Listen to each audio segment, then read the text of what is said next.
Alright guys, I want to do 4 things this morning, maybe 5 I guess if we got that schedule there. So you guys see the schedule and our practices, you can see that they're listed down there. It's also got information about the green-white scrimmage, November 22nd, and then a parent meeting that will precede the scrimmage. So make sure you read through that, take note of that.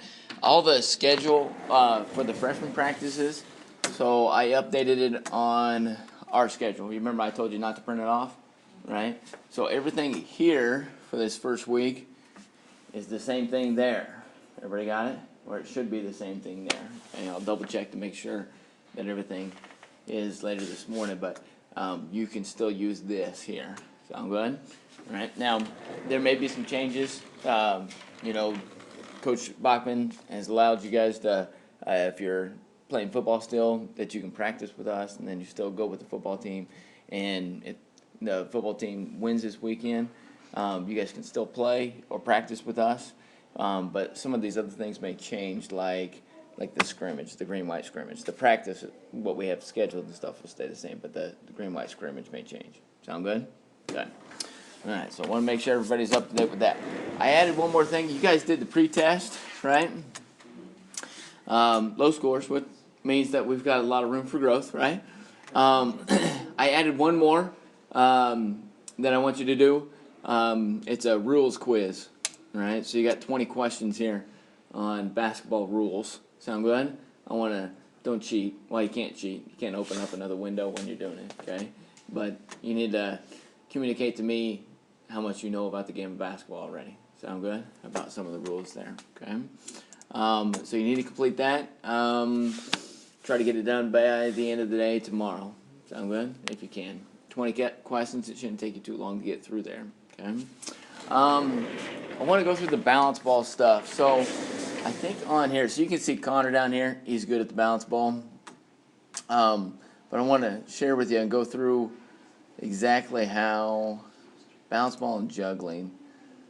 So this tab here, there's videos here. They're fairly old, but I go through instruction on how to do it. I'm going to show you here real quick, but it shows you how to juggle and how to do the balance ball, okay? So this is something that I think is huge when it comes to developing hand-eye coordination and balance. If you think about shooting and passing, seeing the floor, all of it is contingent upon balance in your eyes, okay? So if we can, exercise those skills with this, our ability level in other areas will improve. Our athleticism, overall, our athleticism will improve greatly as a result of that, okay? So I use this in baseball, basketball. I've seen guys, make application to football as well, catch the ball, your peripheral vision is huge, okay? So what we do, the key is your eyes. You focus on a spot that's straight across from you, okay? You get your feet off the ground, all right? And sometimes what you probably want to do is you want to start with having a chair right beside you so you can hold on to it and then just slowly put your hands away from it. Sound good? But the idea is if your eyes are bouncing and you're looking all over the place, then you're going to lose your balance and you're going to fall off of it. Sound good? But if you can keep your head still and your eyes focused on one spot, use that as a reference point, then your body can stay balanced. You have a good center of gravity. So our application would be like shooting the basketball, looking at the rim the whole time, right? The second thing that we do is we'll take usually have a circle here on the ball. Take your knees, surround the circle, roll forward, find that reference point, and then sit up or stand up on your knees that way. Sound good? Don't squat down and straddle the ball, but get yourself sitting. Don't sit down like this. We want to be straight up and down. Sound good? All right, and then the last one, you need to be careful when you do it, but like Connor, he started standing on it that way. I don't think I'm going to do it for you this morning. But you start standing on it and you focus on one spot as well. That's the ultimate goal, okay? Now, we're going to add balls to it, and so we juggle. So to teach you quickly how to juggle, you put 2 balls in one hand, you got the ball on the outside, farthest away from you, you toss it up and you toss it back towards you. If you don't toss it back towards you, you're going to be chasing all over the place. Sound good? So you toss it back up, and when that ball's up in the air, this other ball rolls down to your fingertips. Sound good? Okay. So you go up, roll down to the fingertips, and you just keep tossing it back towards you. Okay. And then once you get that one down, you do it with the other hand. Okay. And then when you add 3 balls, it's really just going back and forth that way. 3 balls is really just as difficult as this with one hand. Okay. You're just essentially going from side to side that way. Okay. So you get that down, and then you sit, right? And then you focus on that spot, and then you juggle, okay?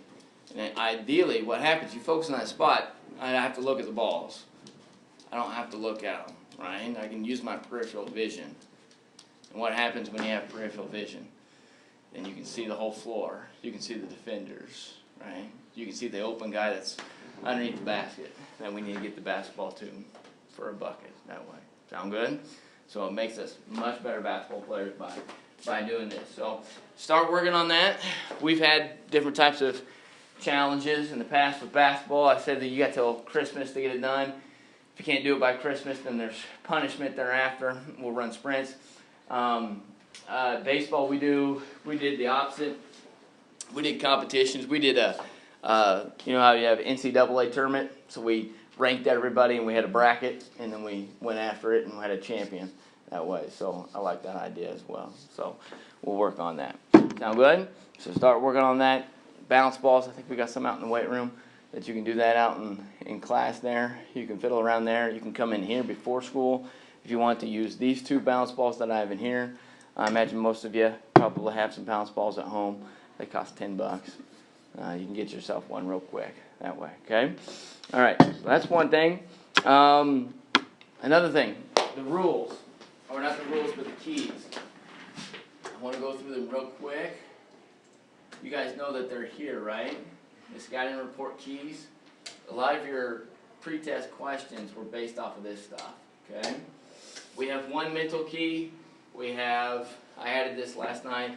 We have mental keys, we have offensive keys, we have ball handling keys, and we have defensive keys, okay? And you need to make sure that you start to memorize them, okay? The one mental key that we have is the same thing with baseball. When something bad starts to happen, your success is contingent upon how you react to that bad situation. I read something the other day, it was talking about Murphy's Law. Murphy's Law is the idea that if something can go bad, it will go bad.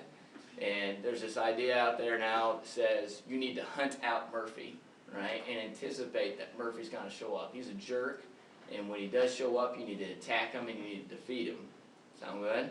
So that we're prepared, so that when something bad happens, we don't let it get the best of us.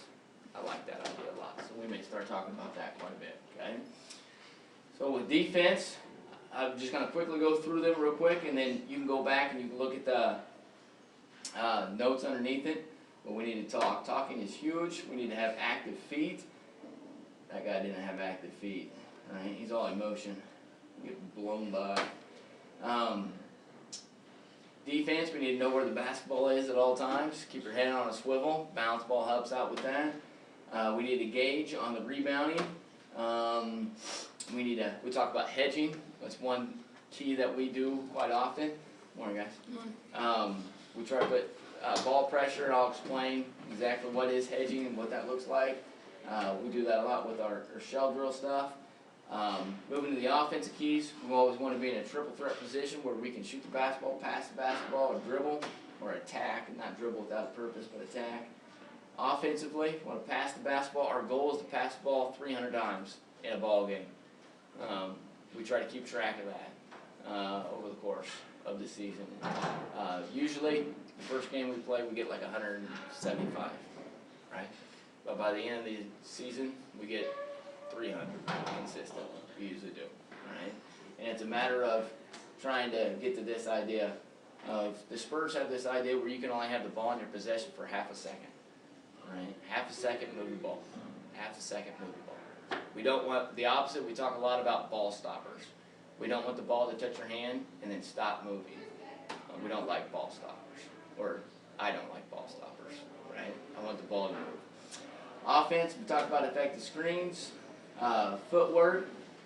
Prior to catching the basketball, give yourself an opportunity to shoot the basketball.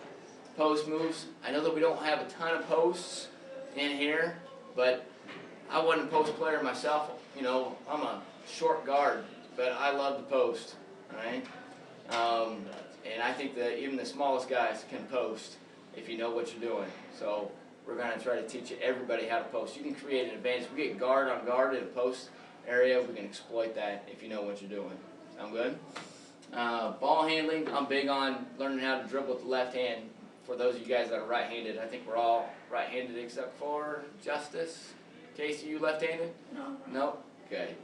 So you be just right hand here, right? We want to be able to get to the point where we can dribble more confidently with our opposite hand. Where we dribble so much with our opposite hand that it becomes our strong hand is the idea, okay? Ball in the eyes, or ball hand in the eyes in the basket area. Talk about that with the bounce ball, hitting that open guy. I like to utilize the bounce pass. We talk about staying inside the volleyball court when teams pressure us. We get outside the volleyball court, bad things happen quite often. And this last one, the DHO, the dribble handoff stuff, I'm a big fan of it, and I think that there's some huge advantages that we can, implement with the dribble handoff stuff inside of our offense. However, last year we weren't able to pick up on some of those things, so we just kind of pushed it off to the wayside. So we'll see if we can re-implement that and do some stuff with that. The dribble handoff is big. If you watch college basketball games or NBA games, the dribble handoff is a big part of a lot of things that they do. Sound good? But the first thing that you guys need to do is just start going through them and memorize them. Look at the videos or the GIFs that are associated with it, the notes that are associated with it, and start familiarizing yourself with it, because when we start talking about it in practice, then we're ready to go. Everybody's on the same page. Sound good?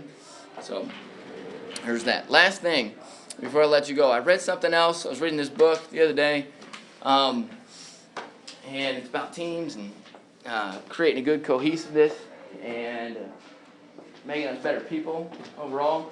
And there's this different organizations. They've done different things. But one that I took note of was they had every player, or every person, more than these players, but every person in the organization, they had to identify one word that they wanted to work on, that was a characteristic and quality that they wanted to work on over the course of that season, over the course of that year. Sound good? And they wanted to be known by that particular characteristic. So I'll give you a couple examples. Okay? There's one guy, he wanted to be known by the idea of, his word was nails. Right? And what he meant by nails was he was as tough as nails. Right? And so the whole season, that's the type of mentality. Anything that he did, he was working on toughness, right, to reflect that particular identity. Okay, me personally, doing some self-reflection over the past, not just year, but couple years. There was another section of the book that I want to share with you. I'm going to pass this around. My word would have been, I'm going to choose something else, but it would have been humility. I've had issues with pride and trying to be the best, and I think you see that in the world we live in today. Where we watch the NBA already. Who's that guy that got in a fight from the Sixers the other day? What is his name? Yeah. You see what he's been saying on social media and stuff after the fight? It's so much all about me and pride, and I'm going to stand up for myself and all that stuff. And I think that there's a lot of negativity associated with that. That's the opposite of humility and humbleness. So this was in that text that I was reading, so I wanted to share. I think these are some great insights about humility that I think would be good if you just, it's not much here, just to skim through on your own that way. But everybody needs to do some self-reflection, right? And I want you to come up with one word of a characteristic or quality that represents, could be like nails, right? Could be something else, right? Could be actually the characteristic like humility, right? But you got to do some self-reflection, and then you're going to share that with me, and then the reason and explanation of why you're doing that. Now, you're going to keep that to yourself, right? You're not going to share it with anybody else except for me, right? And then over the course of the season, what we're going to do is try to quiz each other, question each other, to try to figure out what everybody else's characteristic is, what everybody else's word is. You understand what I'm saying? Alright? So, you guys would try to be figuring out what humility is, right? From me, over the course of the year. Alright? So do some self-reflection. Once you come up with that idea, that one word, then email it to me, give me an explanation so I will know it, alright? And then we'll start that process. Alright? So that's one of your tasks over the next couple days as well. Sound good? The first practice is after school on Monday. Everybody got that? I think it says, yeah, after school until 5:45. We're going to be all together, alright, that way. Sound good? It says with the varsity. A lot of the varsity guys will actually be off on Monday and Tuesday. Sound good? So I think there's going to be about 26 of us all together. So 14 of you guys, about 12 other guys. And are mostly sophomores. Mostly sophomores. Sound good? Anybody have questions before we go? Alright, so you get your balance ball, read through the keys, start thinking about that word, and then the fourth thing, complete that rules free test, that rules quiz. There's a rules quiz on the website. Sound good? Alright, appreciate you guys coming in this morning. I gotta talk to Dwight.